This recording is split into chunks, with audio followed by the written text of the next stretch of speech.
One thing about my life, bigger than my gift of revelation, is my ability to hear God's voice. To me, that's more important than preaching to anybody.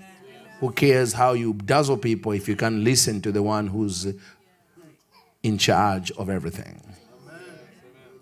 So when God speaks to me, are you catching what I'm saying? It's exactly. I remember one time I was rushing to the airport. I was still living in South Africa. I was rushing to the airport. I was in a church in Gary, Indiana. So I'm rushing, and there's a woman coming from the restroom. So I'm so rushing because I don't want to lose my flight. The service went long. I know my services. They went long. So bam, I bumped into her. As she was coming out of the restrooms, I'm rushing to the airport with the armor bearer the man of God gave me. I bump into her and I stop. And I say, "Madam," she says, "I'm sorry." She says, No, that's not why I stopped you. I said to her, "I hear a baby boy crying. Where is that baby?"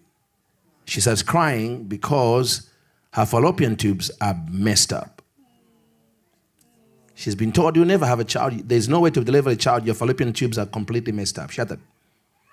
She said, "No, prophet." I said, I don't know. And she said, crying, I can never. I said, "Well, all I know is I'm a prophet and I had a boy. So, God bless you." And I left. 6 years later, they brought me back. And the pastor says, "There's a huge testimony." I forgot about it. See, when you're in the office of the prophet and, come on somebody. Because God spoke to me. I said to me, "Francis, I'll make you like unto Samuel." I said, "What do you mean, Samuel?" He said, "The word of the Lord in your mouth will not come to pass. So don't prophesy frivolously." Okay, so I don't prophesy a lot. Okay? But when I do, oh boy. So 5, 6 years, they brought me back to the same church. I told totally. And this woman is beaming from here to here. And she's pregnant, but she's also holding a 5-year-old boy. Second pregnancy, fallopian tube still messed up. Doctor said, "We don't know how these babies are coming out because you are still the same."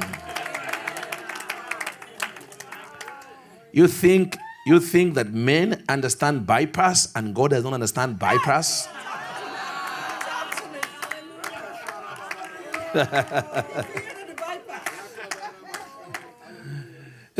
They didn't know how those babies were coming out. Because the fallopian tubes were dead, damaged the same way, nothing changed. Second baby. So this is the boy, and we now have a girl on the way, and my fallopian tubes still do not work.